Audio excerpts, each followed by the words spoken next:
गांव आई शहर की बहू। किशनपुर नाम के गांव में बिंदिया अपने पति के साथ रहती थी।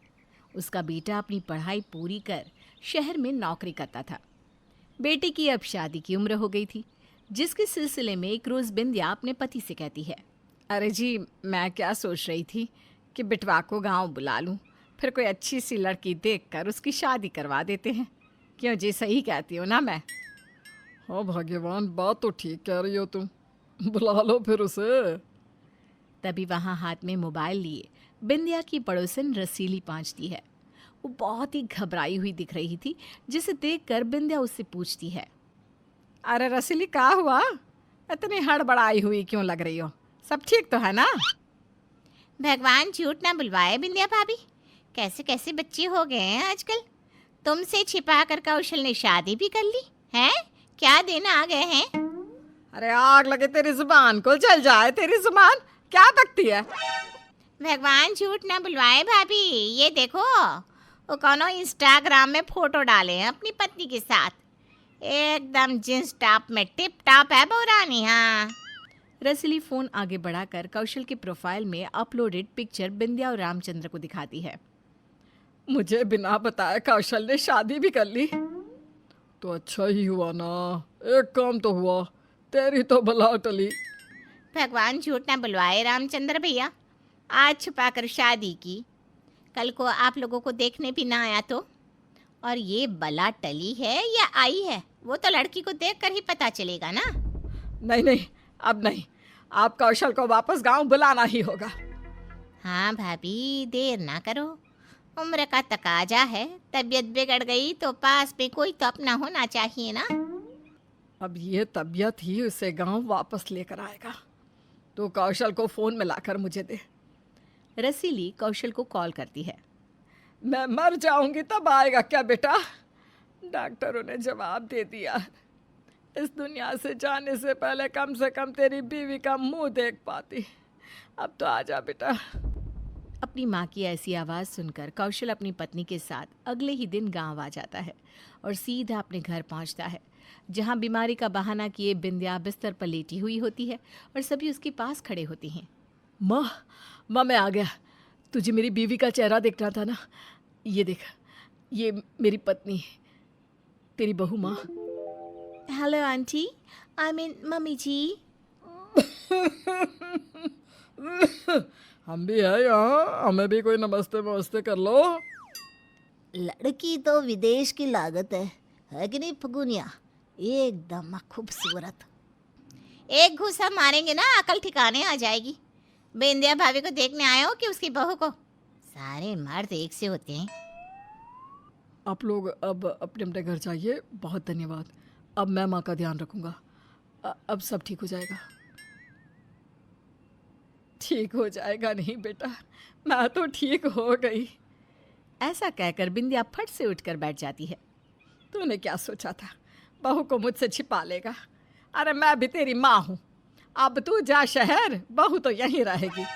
बिंदिया रेशमा को अपनी एक साड़ी देते हुए कहती है, नई दुल्हन तो साड़ी में ही सबसे सुंदर लागत है। जा, तू ये साड़ी पहन ले। और हाँ, कोई भी घर में आए या घर से जाए ना, तो हर बड़े के पैर छूना। जा बेटा जा। रेशमा ने कभी साड़ी पहनी ही नहीं थी। वो किसी तरह साड़ी लपेट कर बाहर आ जाती है। ये क्या पहन लिया बहू? मैं ज़रा टहल कर आता हूँ। रुकिए डैडी जी, आपके पैर छू लूं। रेशमा जैसे ही एक कदम आगे बढ़ती है, वो मुंह के बल गिर जाती है। बहुत काम करना होगा इस पर। चल, मैं तुझे साड़ी पहनना सिखाती हूँ, और याद रहे पल्लू से मुंह ढके रखना है। बिंदिया रेशमा को साड़ी पहना देती है। आज तेरी पहली रसोई है, जा कुछ बना कर ले आ। रेशमा रसोई में जाती है और खुद से कहती है, आप मेरी सास हैं तो मैं भी आप ही की बहू हूँ। नमक का हलवा कैसा होता है जरा आपको भी चखाती हूँ। रेशमा अपना चेहरा घूंघट से ढककर सभी के सामने हलवा लेकर आती है। और सत्यानाश हो बहू, इसमें तो नमक है। जी वो ससुर जी, घूंघट इतना लंबा था कि नमक चीनी में अंतर कैसे पता चलता।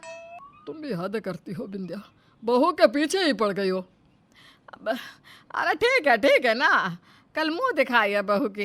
गांव की सभी औरतें आएंगी, ठीक से पेश आना। अगली सुबह रेशमा सभी के सामने फिर से जींस टॉप में ही आ जाती है।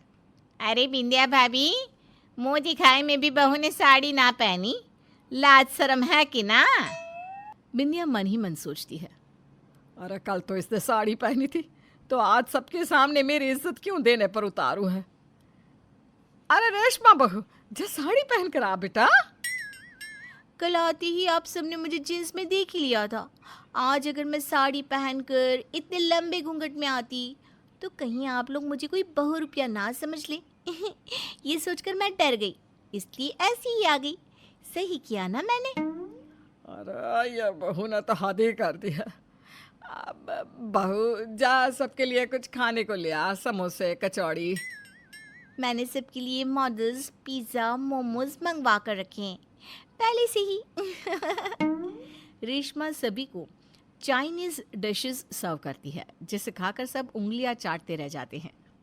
ऐसा नाश्ता तो हमने कभी नहीं किया। वाह जी वाह। वैसे ये जीना स्टाफ भी कुछ खराब नहीं है, शरीर आज़ाद रहता है कि नहीं जी? सभी रेशमा की बहुत तारीफ करते हैं। रेशमा गांव वालों से इस तरह बात करती कि सब उससे घुल मिल गए।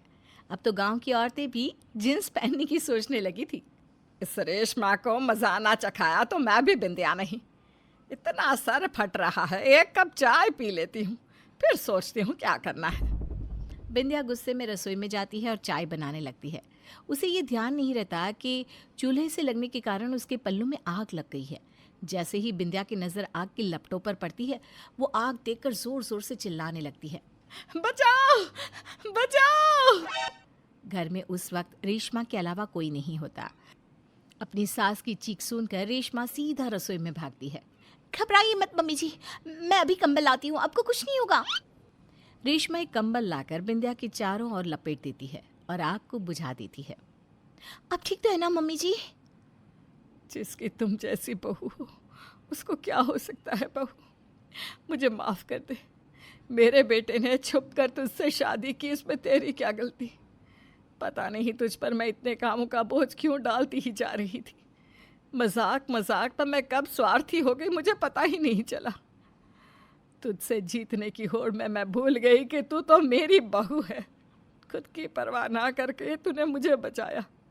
अरे इतनी अच्छी बहू तो मैं खुद भी ढूंढ कर ना ला पाती। मुझसे भी गलती हो गई माँ जी, मुझे भी आपके मन की करनी चाहिए थी, तो आप इस होड़ में आती ही नहीं। खैर, अब जो हुआ सो हुआ, अब तो हम एक है ना?